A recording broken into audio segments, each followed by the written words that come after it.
de el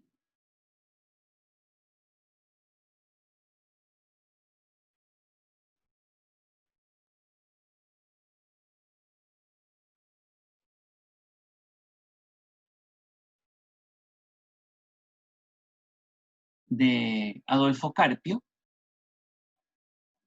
Una cosa que no he mencionado es que eh, a pesar de que el planteamiento cartesiano es dualista, ¿no? Y reconoce su esencia tanto en el res cogitans como en el res extensa, ¿no? En la cosa que piensa, que es el res cogitans, y, y, y la cosa extensa, que es el objeto captado por nuestros sentidos, ¿no? Eh, en el texto de Carlos Muñoz, a la res cogitans se le llama la sustancia pensante, esto está en la página 6, y la res extensa es la sustancia corporal, ¿no? Es la extensión y la que nosotros accedemos a través de nuestros sentidos. A pesar de que es dualista y solo se necesitaría esas dos sustancias, sin embargo, si es que no incluyera la Deus ex machina, o sea, la sustancia infinita o Dios, dice el texto de Adolfo Carpio que caería en el solipsismo, ¿no? Y tal vez esa es una cuestión muy importante que yo quería acotar, ¿no? Em, si es que no incluía, y esto lo dice el texto de Carpio en el apartado, en el 11, en el punto 11, ¿no? Me refiero del capítulo relacionado con Descartes, ¿no? Con Descartes, ¿no? Entonces, aquí dice que si queremos llevar nuestro conocimiento más allá de la sola afirmación del cogito y salir de la inmanencia de la conciencia, es preciso buscar la forma de eliminar por completo la hipótesis del genio maligno, y eso lo va a lograr Descartes mediante la demostración de la existencia de Dios. Entonces, lo que vamos a tener claro con respecto a esta tercera premisa, ¿no? Del pensamiento dual de Descartes, es decir, la sustancia infinita o Dios, la sustancia infinita o Dios, eh, es como la salida para no caer en el solipsismo, ¿no? En el solipsismo que, tal como lo pone en el pie de página 36 eh, del, eh, de la sección 11 del capítulo de Descartes, el solipsismo es la teoría según la cual lo único que puede conocerse es mi yo, o sea, yo mismo. Si no incluía esa salida, prácticamente no podía conocer el mundo, ¿no? Descartes, y por lo tanto el acto del conocimiento quedaba limitado. Eso con respecto a nuestro primer autor, ¿no? Recordar también que en el discurso del método, Descartes plantea tres tipos de ideas: las ideas adventicias, las ideas facticias y las ideas innatas. Y también pues propone una serie de pasos para el conocer, ¿no?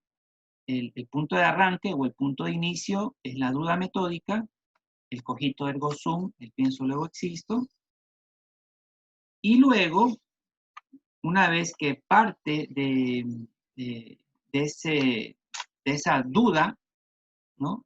Y se plantea un criterio de verdad, ¿no? Que es el octavo punto de este capítulo de Descartes, que dice el criterio de verdad, y determina dos características para que algo pueda ser considerado como verdadero, ¿no?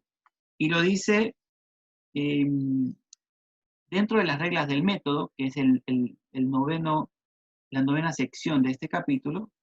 Dice que tiene que ser una idea clara y distintivamente a mi espíritu. O sea, claridad y distinción son las dos características que reconoce el texto de Adolfo Muñoz, perdón, de Adolfo Carpio, y que también pues lo encontramos en el texto de Carlos Muñoz. En concreto, en el texto de Carlos Muñoz, lo encontramos en la página 4, ¿no? Y está resaltado con negrillas. ¿Cómo se presenta el cogito? Con claridad y distinción. Lo que no está presente en el texto de Carlos Muñoz, pero sí está presente en el texto de Carpio, son las reglas del método, y aquí va avanzando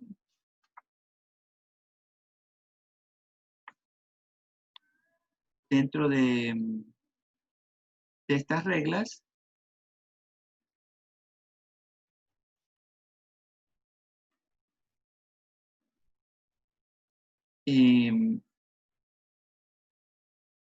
Primero dice la regla del análisis, luego la regla de la síntesis y finalmente la regla de la enumeración, ¿no? Pasa por 3 reglas este método cartesiano, ¿no?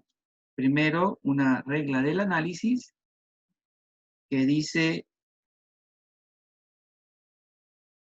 nos ocupamos de cualquier problema o dificultad o cuestión compleja y esta se la divide. Y se sigue con esa división hasta que se llegue a algo evidente. Ese sería el análisis, ¿no? Se toma algo complejo y se lo divide hasta que llegue a un tamaño suficiente para que pueda ser evidente. Luego se pasa a la regla de la síntesis, dice Descartes,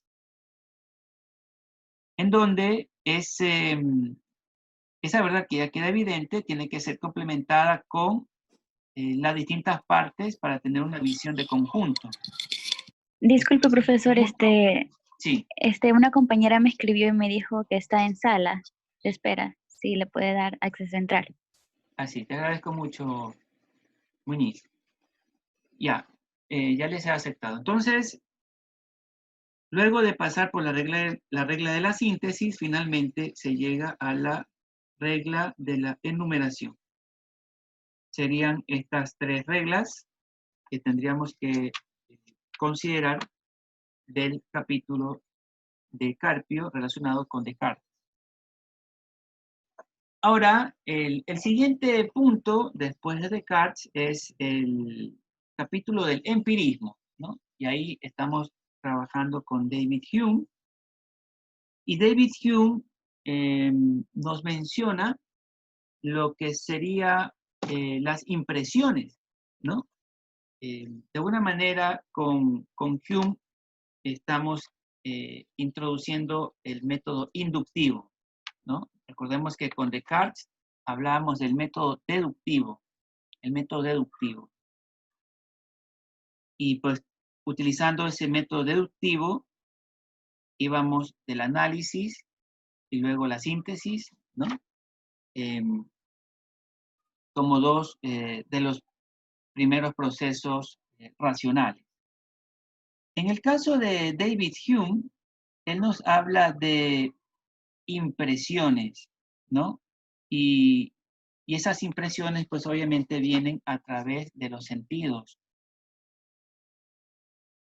Esas impresiones que nos llegan desde los sentidos nos permiten llegar a la verdad no a través de la primera impresión o a través de la segunda o tercera impresión, sino a través de las múltiples impresiones a las cuales nos vamos enfrentando y que nos develan que hay como una especie de regularidad.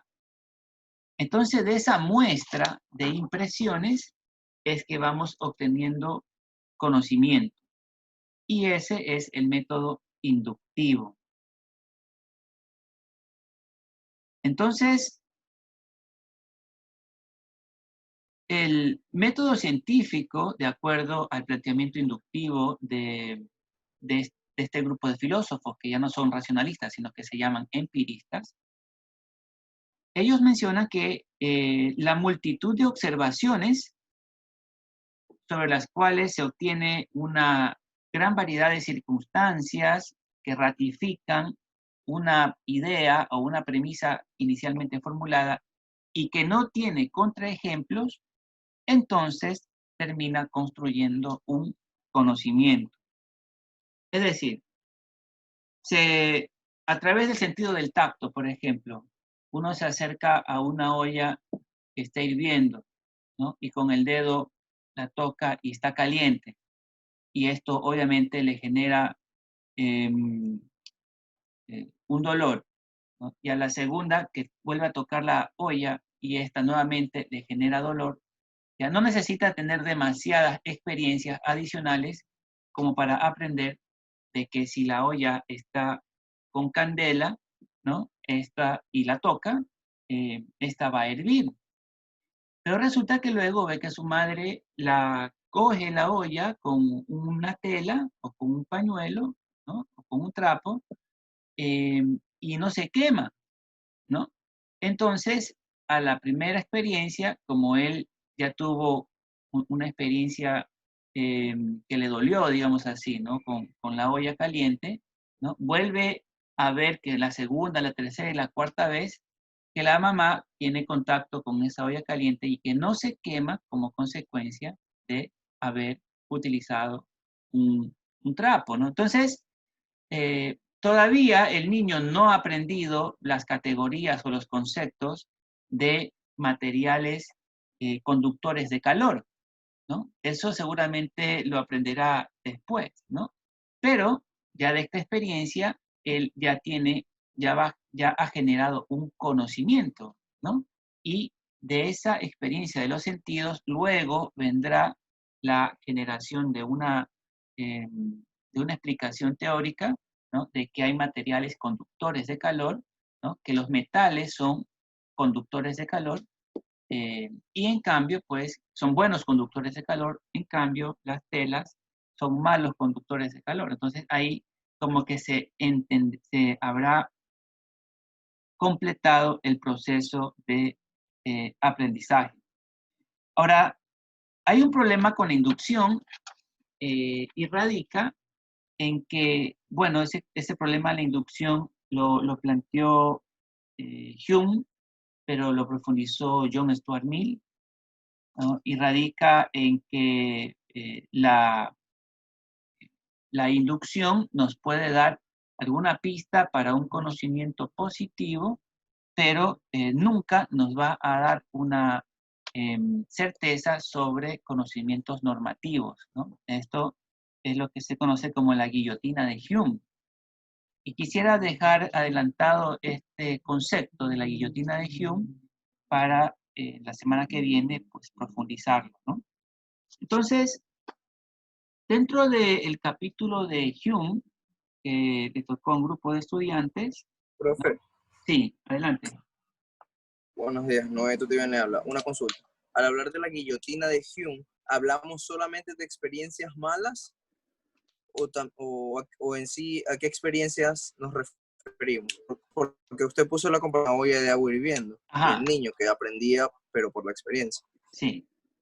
Sí, lo que hacía yo referencia es que existen premisas que son positivas, pero no me refiero, y te agradezco mucho la pregunta, Noé, cuando me refiero a positivo, no me refiero a bueno y como normativo, que me refiero a su opuesto, ¿no? De hecho, en las primeras lecturas que hicieron en la primera semana, cuando les pedí que lean el texto de Daniel Hausmann, en el texto de Daniel Hausmann, pues se diferencia entre lo que es la economía positiva y lo que es la economía normativa. Entonces, la economía positiva es la que explica la realidad como es, ¿no? En términos generales, los positivistas explican supuestamente cómo es la realidad, mientras que los textos normativos son cuestiones relacionadas como cómo debería de ser la realidad, cómo debería de ser el mundo,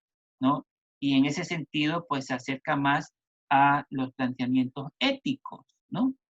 Más tardecito, cuando veamos los textos de Immanuel Kant, pues ahí se verá el tema positivo en su crítica de la razón pura. En cambio, veremos las cuestiones como normativas o lo que debería de ser en la crítica de la razón práctica, ¿no? Y en ese sentido, Kant plantea un imperativo categórico kantiano, ¿no? Entonces, las cuestiones normativas, cómo debería de ser, ¿no? Y de alguna forma que están cercanas al tema de la ética, ¿no? Al mundo deseable y a los valores defendibles. Eso es lo que dice Hume, que no se puede validar desde el empirismo, ya no se puede validar desde lo inductivo. Dicho de otra forma, los empiristas intentan explicar, ¿no? Intentan explicar, pero nunca se ponen a sugerir como que desde el empirismo se puede llegar hacia eh, sugerencias de política, digamos así, hacia cómo debería de ser el curso de acción. Y en ese sentido, pues, plantea por eso se le llama la guillotina de Hume, ¿no? Es decir, corta de entrada esa posibilidad de que desde el pensamiento empirista se puedan plantear propuestas de cómo debería, o sea, sugerencias o recomendaciones, ¿no? El tema de las sugerencias o recomendaciones eh, queda apartado, ¿no? O sea, de alguna manera, lo que pretende Hume es decir, vamos a llegar a un conocimiento positivo, de alguna manera, pero nunca nos vamos a ir más allá a lo normativo, ¿no? Igual esta idea la profundizaremos con mucho más detenimiento porque precisamente en los textos de Marc Bloch sí, en el texto de Marc Bloch pues se hace mucho énfasis en esto, ¿no? Bien, con respecto regresando al documento de Carpio, dice Hume que existe, por un lado, lo que se llaman las ideas y por otro lado los hechos, ¿no? Las ideas dice que son necesarias y que son a priori y que los hechos, en cambio, son contingentes y son a posteriori.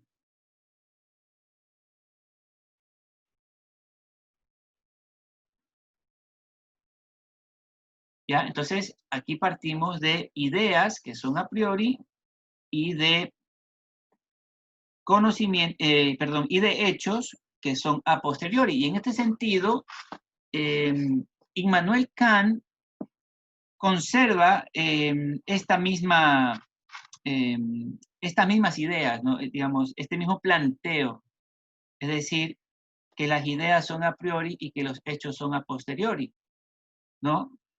Y a pesar de que Kant dice que el conocimiento empieza con la experiencia, eso no significa que la experiencia sea a priori, ¿no? Kant siempre dice que la experiencia es a posteriori y que las ideas, que son verdades necesarias, son a priori.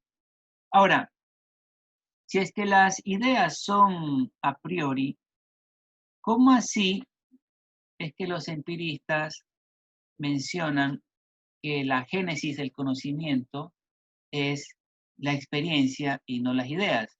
Si están diciendo de que las ideas son a priori, ¿no? Y esto de aquí lo explica en la crítica de la idea de causalidad en el punto 5 del capítulo de Carpio, ¿no? Del capítulo relacionado con el empirismo en el texto de Carpio, donde dice que el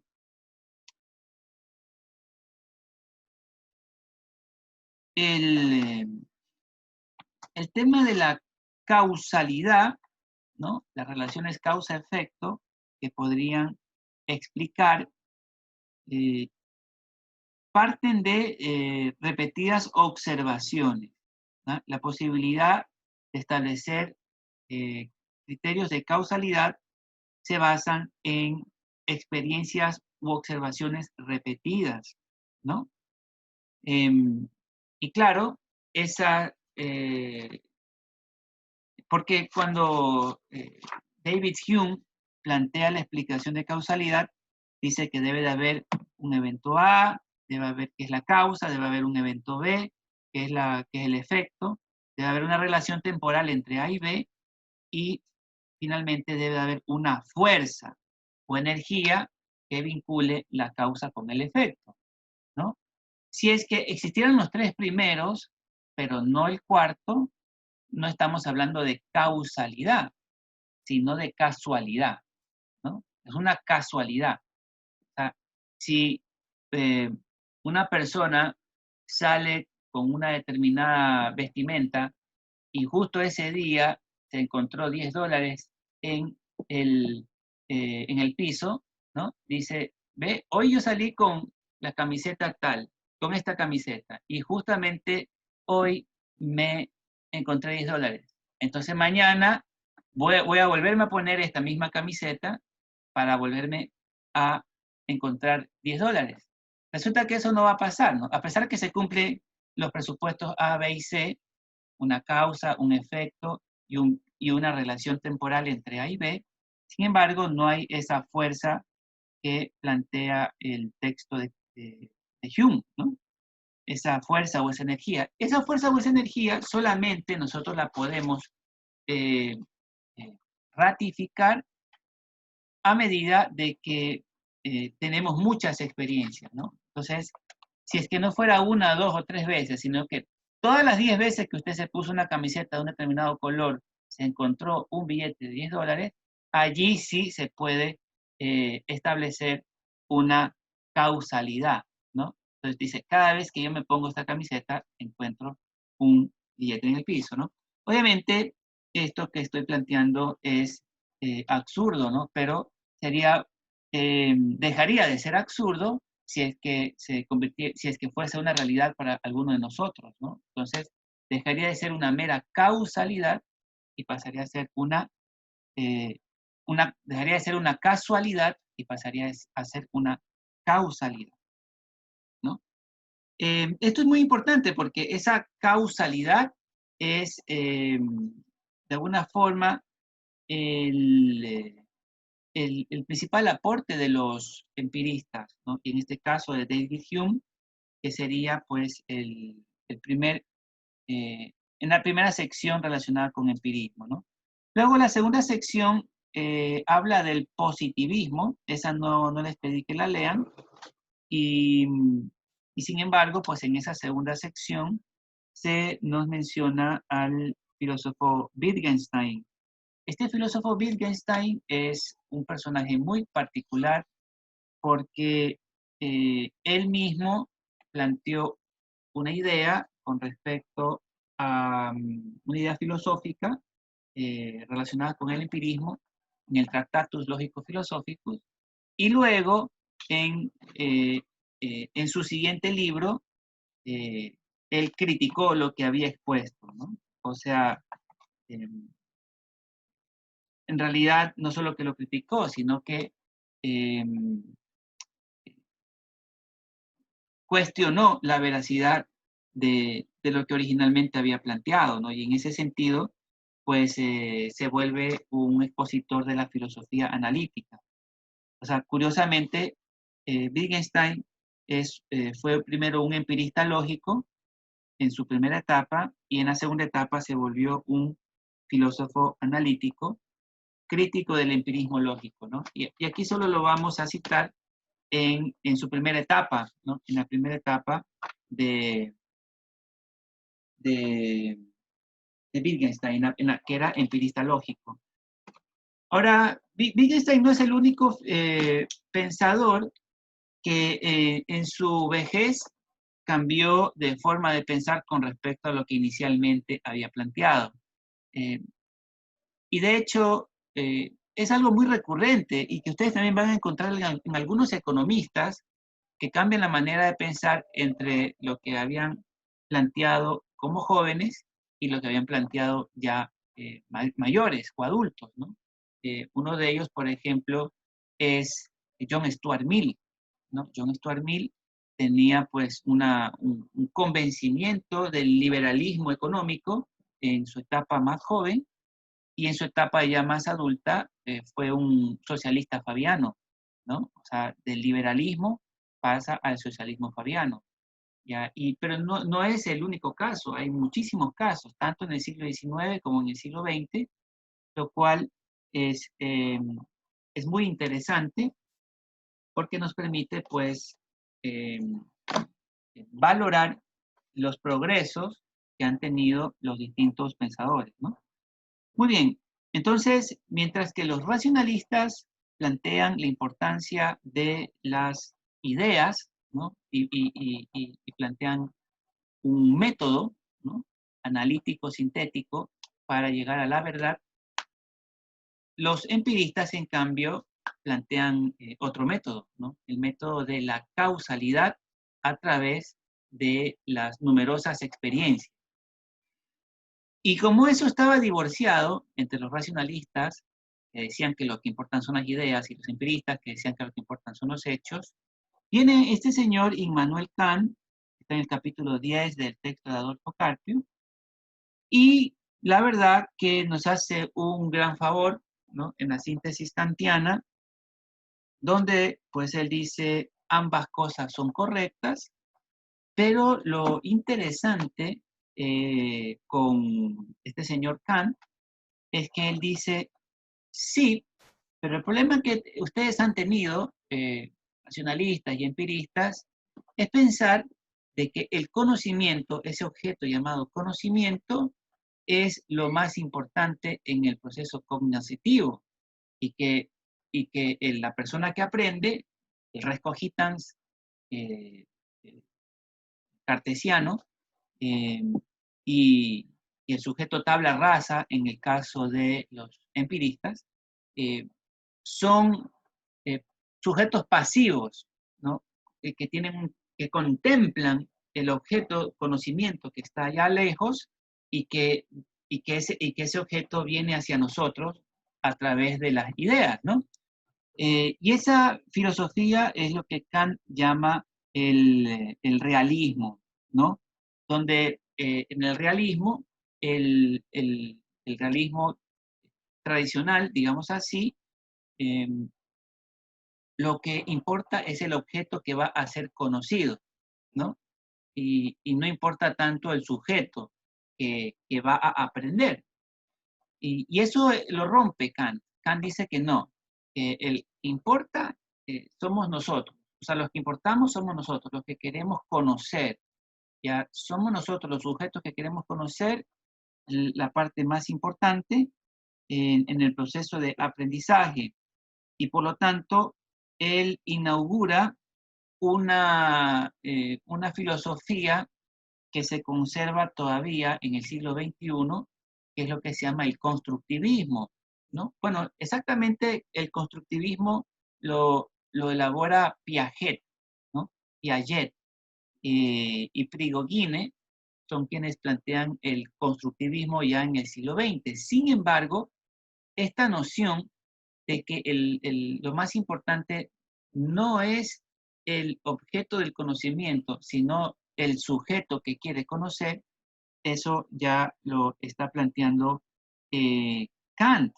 Por lo tanto, no somos seres pasivos hacia el cual nos viene el conocimiento vía experiencias por los sentidos, o vía racional por las ideas, sino que somos nosotros los que vamos hacia el conocimiento. Ellos no vienen hacia nosotros, sino que somos nosotros los que tenemos el punto de partida, digamos así, somos los actores de ese sujeto, de ese proceso de conocer.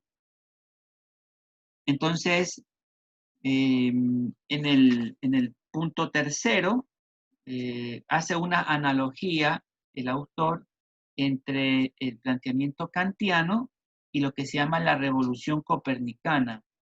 La revolución copernicana es este suceso en el cual la humanidad deja de creer que la Tierra es el centro del universo y que los demás planetas giran alrededor de la Tierra, y más bien, a partir del planteamiento copernicano, nos damos cuenta de que la Tierra es la que gira alrededor del Sol. O sea, la Tierra no es el centro del universo. Esa, de alguna forma, es la revolución copernicana, que dice, la Tierra no es el centro del universo.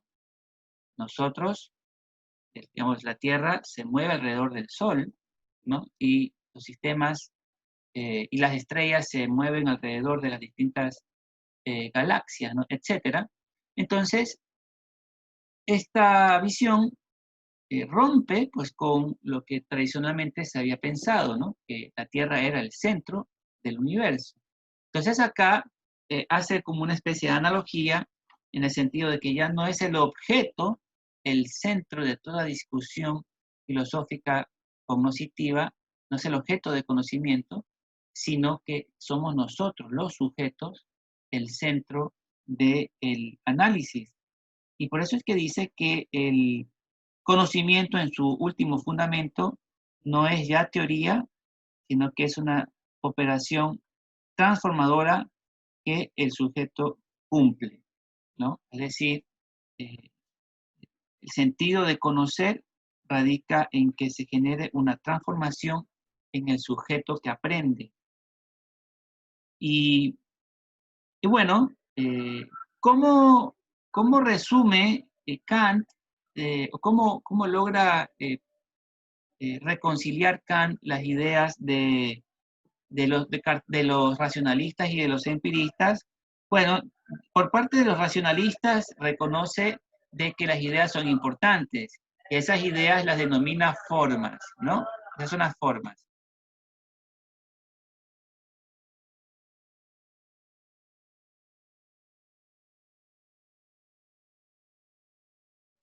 Ya, y por otro lado, de los empiristas, reconoce la importancia de lo que se capta a través de los sentidos y a eso le denomina materia, ¿no? Entonces, las formas, y dentro de las formas él reconoce al espacio, el tiempo y a las categorías, esas formas se desarrollan en el espacio racional, ¿no? En la esfera racional, digamos así, mientras que la materia, eh, que es la que genera impresiones en el sujeto que aprende, esto lo hace en la esfera de lo sensorial, a través de los sentidos. Y bueno, Kant, en el punto 4, dice que el orden del proceso cognitivo es, primero viene la experiencia, luego esa experiencia se la conecta con un aprendizaje en el mundo racional, en la esfera racional que previamente tuvimos, que es lo que él denomina, pues, las formas, ¿no? Y, y eso de allí, esa racionalidad, ese elemento racional o elemento a priori de las formas, ¿no? Es consultado posterior a la experiencia, y luego de que de esa experiencia se comprueba o se consulta eh, la, con las formas, es que finalmente se llega a un elemento a posteriori, que está relacionado con la materia, y de esa manera es que se llega al conocimiento, ¿no? Cristian nos dice, bueno, le responde una pregunta a Lupe, ¿no? El conocimiento a priori es aquel que en algún sentido es independiente de la experiencia, mientras el conocimiento a posteriori es aquel que en algún sentido importante depende de la experiencia. Ya, entonces el conocimiento a priori son las ideas que aprendemos, digamos así, que ustedes aprenden, ustedes preguntan, ¿qué es la hiperinflación? ¿No? Yo digo, la hiperinflación es un proceso de incremento acelerado de los precios, una inflación de más de 2 dígitos, ¿no? Hasta allí he definido lo que es la hiperinflación, ¿ya? Eso ustedes lo recuerdan, ¿no? Entra en el campo racional, pero es luego de la experiencia, ¿no? De repente ustedes viajan a Venezuela, que tiene, bueno, hace un par de años que tuvo una inflación de 3 dígitos, o de más de 3 dígitos. Entonces ustedes dicen, la hiperinflación, ¿no? Cómo suben los precios diariamente y cómo la gente eh, eh, no quiere tener circulante en la mano, ¿no? Tener dinero es como tener una papa caliente porque el dinero va perdiendo valor, ¿no? Va perdiendo valor rápidamente. Entonces uno se pone a pensar y dice, pero en mi país no sucede eso. Yo cuando tengo $5 en la mano, no es que inmediatamente lo quiero gastar, ¿no? Más bien intento ahorrar o limitarme porque no hay demasiada plata, ¿no? Pero acá la gente ni bien tiene 50 bolívares, 100 bolívares, automáticamente lo quiere gastar, ¿ya? Entonces, allí, la persona que está frente a esa realidad recuerda algo que escuchó al profesor de teoría monetaria, ¿no? La ley de, lo que se llamaba la ley de Gresham, ¿no? La ley de Gresham dice que el dinero eh, malo desplaza al dinero bueno, eh, y, y de alguna forma lo que quiere decir, pues, es que la gente se quiere deshacer del dinero malo, ¿no? Y lo manda al mercado a que cumpla su condición de medio de pago. Entonces, la gente paga con los billetes que más rápido se están deteriorando y eh, atesora o se reserva aquellos que se deterioran con menos rapidez. ¿Ya? Entonces, eh, esa es la idea que uno aprende conceptualmente a priori, pero que luego la comprende, digamos así, y se genera un conocimiento a largo plazo después de haber tenido relación la idea a priori con la experiencia, ¿no? Con los sentidos, ¿no? Con la vista, con el tacto, eh, eh, a través de los oídos, etcétera, ¿no? Entonces, lo que Kant empieza a describir en su texto, en el texto este que estamos analizando, en primer lugar, son los elementos de la materia eh, y también lo que son las formas, ¿no?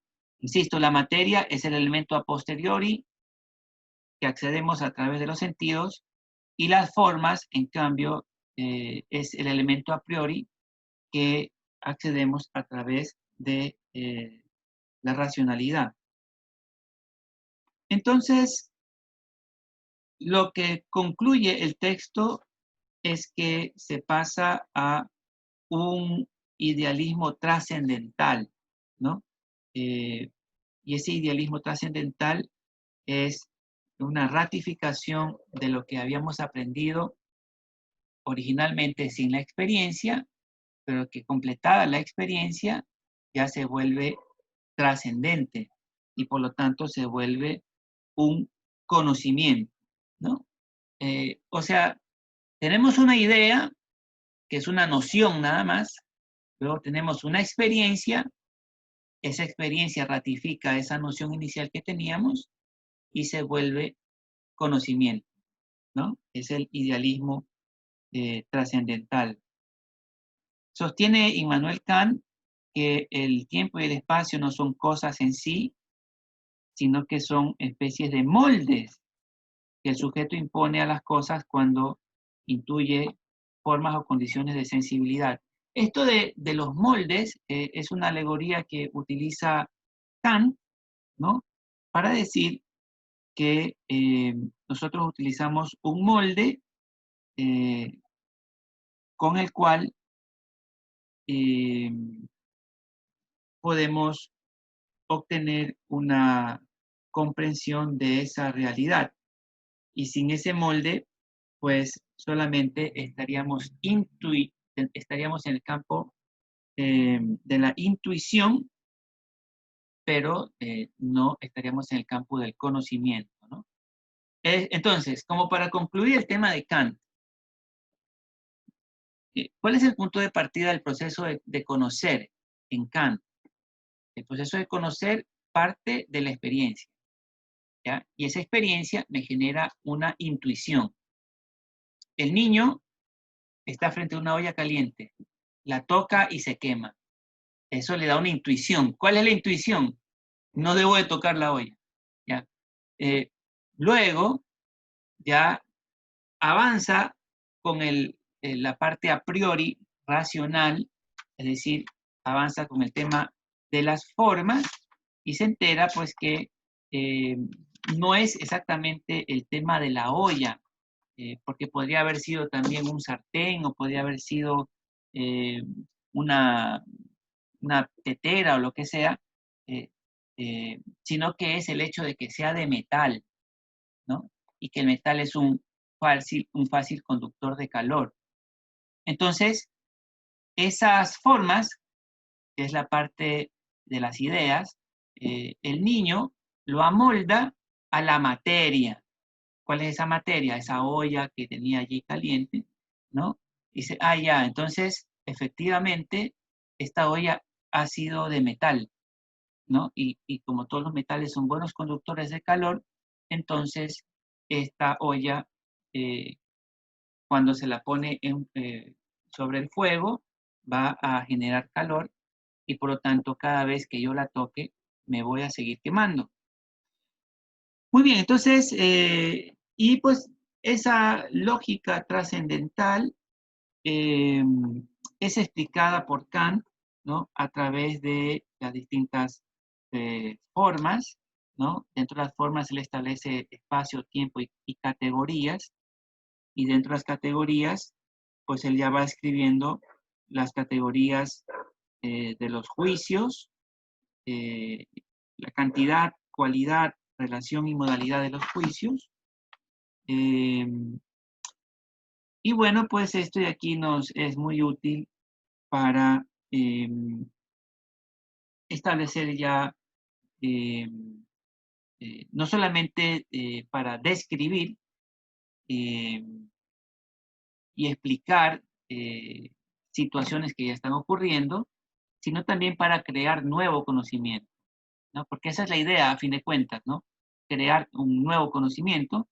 Los empiristas, por ejemplo, criticaban a los racionalistas en el sentido de que decían que su lógica era interesante, era adecuada para explicar, pero no para crear nuevo conocimiento, ¿no? Y precisamente este idealismo trascendental es útil para la creación de nuevo conocimiento, ¿no? Bueno, decir finalmente que Kant, al plantear que los sujetos que conocen eh, son la parte más importante del proceso de aprendizaje, de alguna manera dan eh, más valor a las personas como sujetos que que actúan sobre la realidad y que pueden ser trascendentes, ¿no? En ese sentido, un alumno de Kant fue Hegel y un alumno de Hegel fue Marx, ¿no? Y Marx, de alguna forma, eh, eh, continúa este planteamiento de que lo que importa es el sujeto que aprende, ¿no? Y recuerden, una de las máximas de Marx era eh, lo que tenemos que hacer en primer lugar es entender el mundo y luego de entender el mundo hay que cambiarlo, ¿no? O sea, el planteamiento marxiano, la filosofía de Marx, eh, plantea la importancia del sujeto que conozca el mundo y que luego ese sujeto trascendente lo cambie, ¿no? Ojo, es muy importante el tema de la trascendencia, porque hay otros filósofos que plantean que nada se puede cambiar y que por lo tanto, o sea, sí podemos entender el mundo, pero difícilmente lo podemos cambiar, ¿no? Esta noción de trascendentalidad la inicia Kant, pero luego pues la desarrolla exponencialmente Marx, ¿no? Y en ese sentido, pues Hegel es alumno de Kant y por lo tanto la continuación del pensamiento kantiano está en Hegel y de alguna forma también en Marx, ¿no?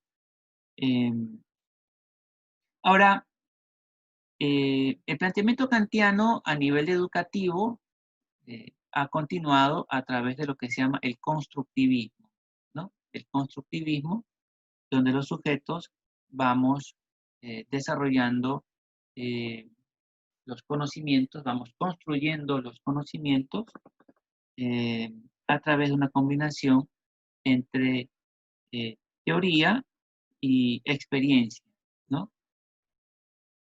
Bien, eso por el lado de Kant. Un continuador en cambio, de los empiristas. Los empiristas tienen algunos continuadores. Uno de ellos es John Stuart Mill, que podríamos decir que es el empirismo 2.0, ¿no? Eso tal vez también podrían ustedes anotarlo ahí en su cuaderno, ¿no? Recordemos que John Locke y David Hume son los primeros empiristas, diríamos el empirismo 1.0. Otra forma de entender el empirismo es a través de los planteamientos de John Stuart Mill. Precisamente en el segundo parcial, cuando nosotros veamos la forma como se desarrolló el empirismo desde la visión miliana, le llamaremos a ella la maldición miliana, así como hay la maldición platónica, que cubre estas cuatro primeras semanas. Luego también vamos a tener esa influencia de John Stuart Mill en economía en la tercera unidad, ¿no? Ese es el empirismo 2.0 y bueno, un punto intermedio entre los empiristas y los racionalistas y por lo tanto una continuación de Kant, ¿no? Porque Kant toma ambos, los sintetiza, ¿no? Es decir, Kant no es que es racionalista o empirista, es racionalista y empirista. Toma lo mejor de los dos y lo sintetiza. Ya, el continuador de los kantianos